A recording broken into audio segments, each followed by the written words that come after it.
College testing taking on a whole new meaning this year, and students at the state's second largest college are getting a new kind of test. Applying for unemployment is incredibly complicated, and a lot of people made a simple mistake. Now the state's asking some people to pay them back.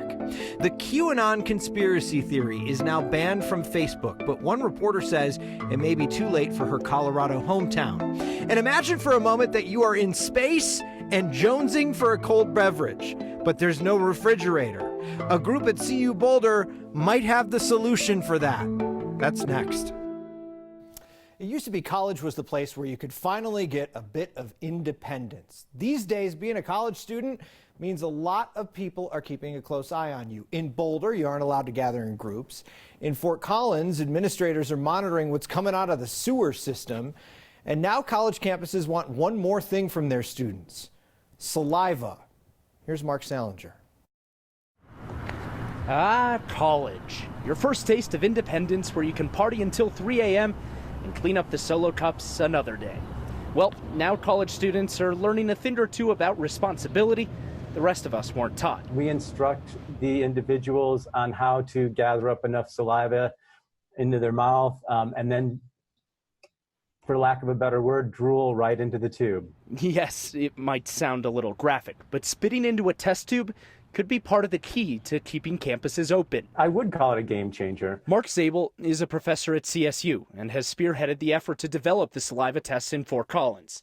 The tests cost under $10, can be processed in less than a day, and allows campuses to figure out who they think might be infected with COVID-19 before they even show symptoms. We're casting a wide net. We're releasing most of those. So here's how it works. The test is not FDA approved yet, so it can't be used to diagnose someone with the virus. However, since it's so cheap and easy to use, colleges can test a large number of students more often at a lower cost to them. Then determine who needs one of those more expensive and uncomfortable nasal swab tests. Our requirement is students who are in the dorms need to be tested at least once a week. Roy Parker works in Boulder, where CU can administer up to 2,500 saliva tests each day. The campus has been using saliva tests since students first moved in a couple months ago to try and monitor hotspots for the virus. It's another layer of surveillance, along with testing wastewater coming out of dorms. We find, kids who are infected who didn't know they were infected. In a setting where students live together, eat together, and yes, even during a pandemic, party together, catching COVID before it spreads can be the difference between being allowed to go to school in person or getting a degree over Zoom. And there's a lot of people out there that are probably saying, well, that's all very interesting, but it doesn't really apply to me. I'm not in college anymore. Well, one day soon, it could apply to you. The folks who run these labs at CU and CSU both say that there's nothing stopping the saliva test from being used in the general public. And hopefully, Steve, maybe it'll happen one day soon. So what's the goal here, Mark? Do they want to do this on every student every day? Yeah, so CU right now is requiring that all students living on campus, mostly freshmen, get tested or submit that saliva at least once every week. And from there, those who test positive have to go get either the throat or the nasal swab to get those FDA-approved tests. CSU is just starting this past week. They've already done about 1,000 tests or so, and they're hoping to ramp up from there. All right. This is the part where I'm contractually obligated to say that Mark Salinger is reporting from the palatial Salinger estate. Mark Salinger, thank you. The state can't say how many people mistakenly got too much money from the unemployment system, but many of them are going to have to pay that money back. The Wall Street Journal was the first to report on states like Colorado overpaying some unemployment, and we've heard reports from a few of you. The spokeswoman for the Colorado Department of Labor and Employment tells us it's impacting a lot of gig workers. The problem here is a lot of them listed their gross earnings as income, didn't subtract business expenses from that. That led to higher unemployment benefits for those folks, and now the state is catching up with all of that, and they need that money back. CDLE says it's updating the confusing part of the form so that others won't have that same issue. They say anyone asked to repay can appeal that. If they do still have to pay that money, they can set up a payment plan or deduct from future unemployment payments. Colorado added 491 new cases of COVID-19 yesterday. Our 7-day average is now 540, down from 590 a week ago. We took a major jump in cases since the end of August, when we were hovering around 300 new cases per day. Just 3.8% of COVID-19 tests in Colorado came back positive yesterday. Our 7-day average is just 3.5%.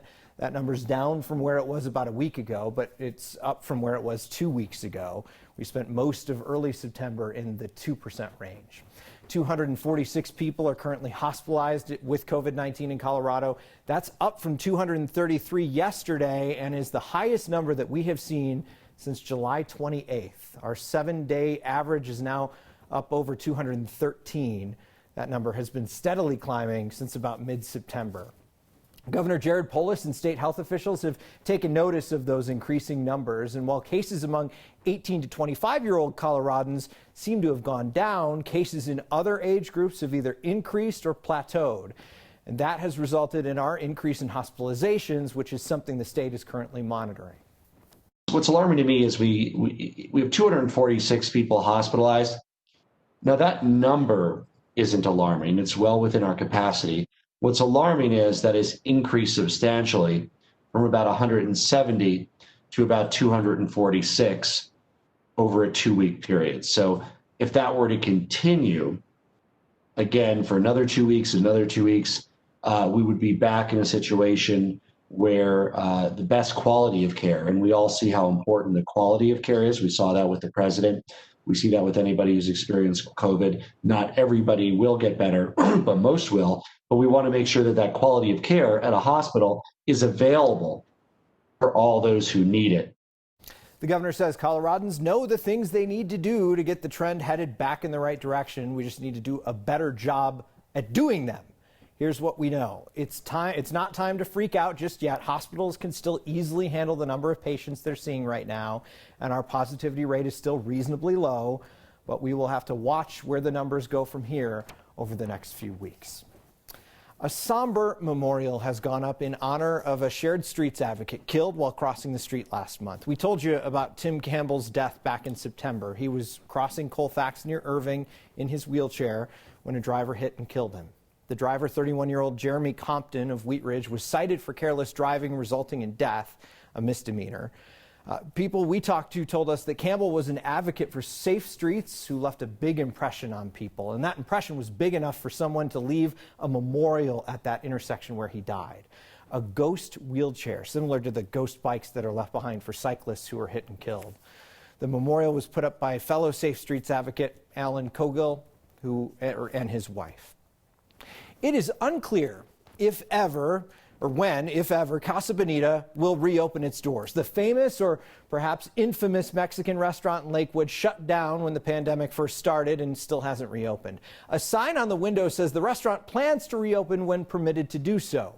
Meanwhile, behind the scenes, the company that owns it, Summit Family Restaurants, is being sued. A 76-year-old former diving champion is suing that company, claiming that he was told by one of the restaurant's managers that he was too old to audition to become one of the restaurant's cliff divers. Samuel Hernandez applied to be one of the restaurant's famous cliff divers back in December of 2018. He says in the spring of last year, he was basically told he was too old to work a full shift there. So he sued the company this summer for age discrimination. Hernandez is currently a volunteer diving coach at New Mexico State University. He's the only American to win the world-class diving championships twice, in 1977 and 1979. Fridges in space. What sounds like a plot for a bad sci-fi movie might actually be the future of astronaut food. Everything that is fresh, that comes up on a new launch, I think they appreciate it so much more than we do here on the ground. And it's all thanks to some college students here in Colorado. A photo op with you, your toddler, and a full-grown bull elk is not a good idea. And it's not Hi-U Colorado. But there's always a lesson to be learned. Next.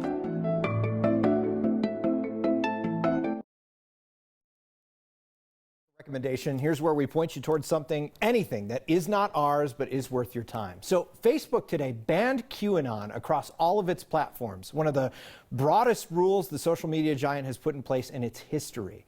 But for some people, it might be a little bit too late. How QAnon Conspiracy Theories Spread in My Colorado Hometown. It's the title of Ada Chavez's latest article for The Intercept. That title quickly drew us in. Ada lived in Parker for almost a decade. She noticed over the summer that her Facebook timeline started to fill up with childhood friends and old high school acquaintances posting about pedophiles who worship Satan and drink the blood of babies. She remembers a lot of those people being perfectly reasonable and level-headed, and now she found herself watching them change in real time online, particularly young white suburban women who she grew up with. It's a fascinating read about how quickly conspiracy theories can infiltrate a community. We will post the full article on the next Facebook page.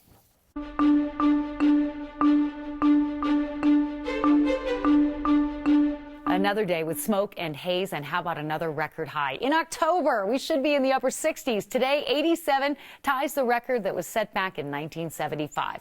80s along the Front Range, 90s down south. This warm weather trend will continue. The winds may kick up tomorrow as a weak front clips northern Colorado.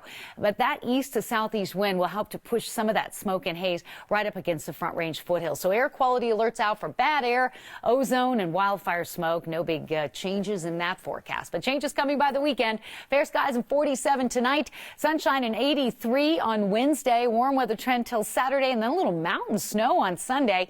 That front coming in Sunday will bring a cooling trend to Denver and the chance for rain, a 30% chance of rain both Sunday and Monday. And we kick off next week with temperatures in the 60s. Now that's more like it. That is more like it. Approaching large animals for a photo op with your toddler certainly is not smart. It's also not Hawaii, Colorado. So Sherry spotted this mom trying to get a photo in front of a large bull elk with her very young daughter. This was Sunday in Estes Park. That elk with the massive set of antlers can't be more than 10 or 15 feet away. It's an extremely foolish thing to do at any time of the year, but especially now during rutting season. That's when bull elks, like the fine gentleman lying down there, usually show how big and bad they are to female elk folk in hopes of finding a mating partner. The bulls are usually a lot more aggressive during this time of year, so please stay away from them.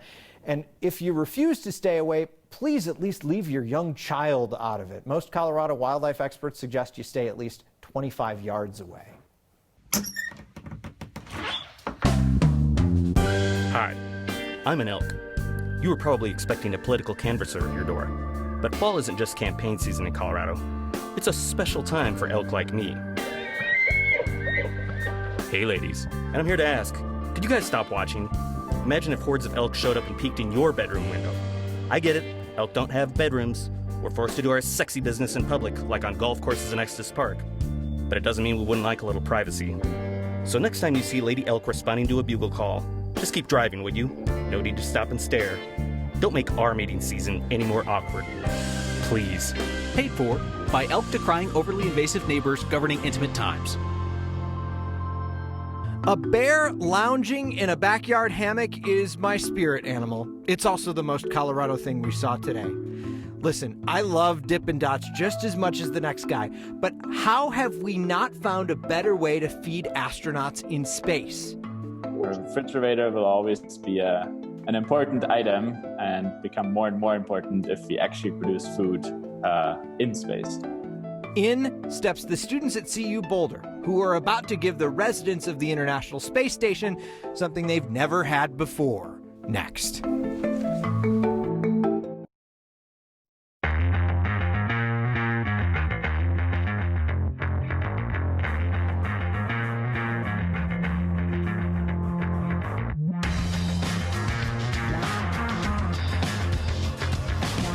What kitchen doesn't have a refrigerator? Some of the comforts we take for granted on Earth are just not available in space yet, believe it or not. But in just a few days, astronauts on the International Space Station will be unpacking a special delivery from CU Boulder that just might eliminate freeze-dried ice cream for good. Barbecued beef brisket. Pretty yummy. Comfort food is not really a term they use much on the International Space Station. The astronauts mostly eat meals that have been freeze-dried. It's like your backpacker's meal. You just put water in it, and then you can eat it. That's the main source of food. A group from the University of Colorado would like to give them some fresh meals. They signed a contract with NASA to design a refrigerator that would fit into the galley on the ISS. They are really trying to make this galley as close as possible to a kitchen as we have here on ground. Tobias Niederwieser leads the project and says that CU has a long-standing refrigerator partnership with NASA. They've been building cooling incubators for science experiments since the late 1980s. 3 of those refrigerators are currently supporting biological science projects on the ISS. This new unit will be only for storing food and medicine, a luxury that astronauts have never had before.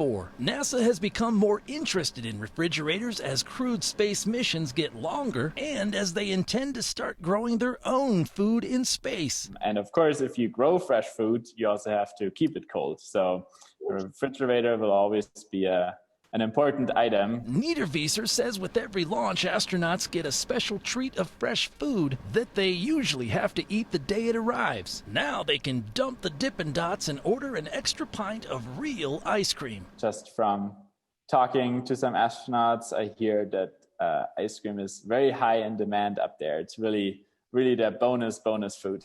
Meteorologist Corey Reppenhagen for Next. The resupply vessel only arrived at the ISS yesterday, so they haven't unpacked it all yet. It will be installed later this month, so we won't get any crew reaction to the first space fridge for a few more weeks. Eat, play, rest. Some bears in Castle Pines have had the most Colorado day we saw today. That and your feedback next. The most Colorado thing we saw today, some bears getting in a day of food, fun, and relaxation right before it's time to hibernate. Laura shot this video of a group of bears in her backyard in Castle Pines over the weekend. A mom and her 2 cubs, they wrestled each other for a little while. They then ate acorns that they could find in the yard there. Then one of them tried to take a snooze in her hammock. The bear seemed particularly fascinated with it, but could not find a comfy spot, which is what happens to me in a hammock every time. She says that they hung around for a bit, about an hour, before heading next door to take a dip in the neighbor's water feature. The hammock survived, which is awesome, but the slide on the playset now has a crack in it. Nothing new for Laura, though. She says she sees bears all the time, especially in the fall, when they are fattening up for the winter. And like any good Coloradan, she's learned to bear-proof the house this time of year, like waiting to put the trash out. She also learned to take down the bird feeders in the spring, because if she doesn't, the bears will rip those down. See, some things you think is so Colorado. If you see anything out there, take a picture, video of it, send it to next@9news.com, or get our attention with the hashtag #HeyNext. Rose wrote in. She said, "How do I know if I'm registered to vote?" Good question. Keep the voting questions coming, Rose. GoVoteColorado.org is where you want to go. The Secretary of State's website. We'll see you next time.